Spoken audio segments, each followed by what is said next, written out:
la Banque mondiale, vous le savez très bien, je vais rapidement vous donner quelques grandes lignes, mais après on peut discuter.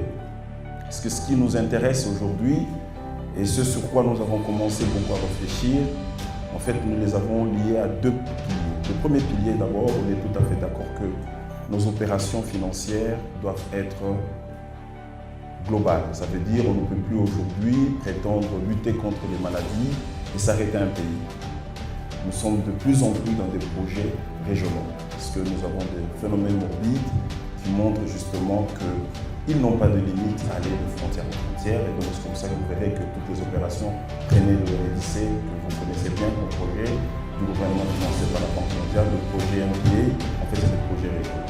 Ça c'est le premier point. Le deuxième point qu'il faut retenir, c'est la dimension multisectorielle. Bon, je ne vous rappelle pas ces dimensions, vous en avez discuté. C'est même ça la définition de la santé selon l'OMS depuis 1945. Mais je suis heureux de voir que de plus en plus, nous commençons à comprendre que lutter contre les maladies, c'est vraiment prendre en compte cette dimension de loi neuve. C'est très important, mais aussi impliquer davantage de manière très très spécifique les autres secteurs. Pour nous, ça reste un élément très important et c'est sur quoi nous travaillons. Alors, c'est comme ça que plus rapidement, sur les zones d'intervention, prenons le REDIC en fait qui est un projet dédié. Et là, quand je parle de REDIC, je voudrais spécifier ici que pour la Banque mondiale, il y a des projets dédiés justement à l'appui au règlement sanitaire, mais aussi on a des opportunités avec d'autres projets sur lesquels je vais ébaucher quelques lignes.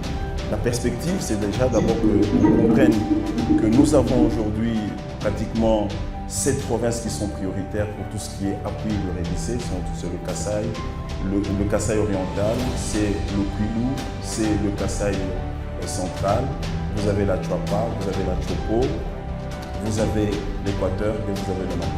Mais en ce qui concerne les urgences sanitaires, on doit sauver une vie où qu'elle soit. Et là, nous intervenons, nous appuyons à travers nos partenaires des 26 provinces. C'est très important. Et sur les 19 piliers du règlement, nous sommes vraiment ancrés dans 9 en termes de domaine d'intervention. Je vais m'exercer à les citer. C'est d'abord la coordination, c'est très clair. On est très impliqué dans tout ce qui est coordination, vous le savez bien. La coordination, c'est aussi une façon de pouvoir appeler les efficiences. Deuxièmement, on travaille beaucoup sur les instruments juridiques parce que pour mettre en œuvre certaines pratiques, il faudra avoir des bases juridiques. Troisièmement, nous travaillons beaucoup sur la lutte contre les zoonoses. C'est clair, on y est, on travaille davantage. Je reviens justement sur ces dimensions multisectorielles de la lutte contre les maladies. Nous travaillons beaucoup sur le point d'entrée parce que justement les points d'entrée, ce sont des endroits qu'il faut surveiller, ce sont des couloirs qu'il faut regarder pour éviter la propagation, n'est-ce pas, des microbes. Après cela, vous avez la gestion des urgences sanitaires. Après la gestion des urgences sanitaires, vous avez les ressources humaines, donc, que j'aime bien moi appeler le capital humain. Donc vous n'avez pas une réponse satisfaisante si justement vous ne mettez pas un accent prépondérant sur la qualité des hommes dans le capital humain. En dehors de ça, vous avez les laboratoires. Donc, je pourrais bien partager avec vous ce qui est en train de se faire sur le laboratoire. À part les laboratoires, vous avez la surveillance. Donc, voilà, on travaille là-dessus.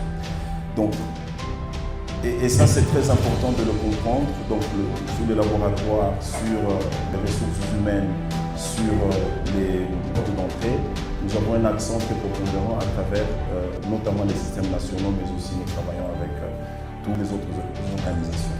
Au-delà de ces piliers, nous sommes en train de préparer une réponse très satisfaisante de l'MPA qui va devoir embrayer sur le projet REDIC. Si je ne me trompe pas, aujourd'hui, quand vous regardez l'enveloppe, on est en moins de 10 millions qui restent sur les 150 millions qui étaient prévus, mais nous avons une opération de 250 millions en fait, qui va vraiment appuyer le PANT en s'articulant autour de 4 axes.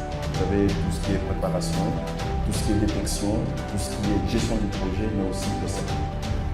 Je reviens sur les piliers, un des piliers que je n'ai pas mentionné, le 9e, parce que j'ai répété un deux fois, c'était la communication. C'est très important que je puisse corriger ce lapsus. Alors, ça en fait, ça reste, si vous voulez bien, l'environnement financier sur lequel le groupe de la Banque mondiale est en train d'intervenir. Mais attention, Nous avons à côté de cela d'autres programmes.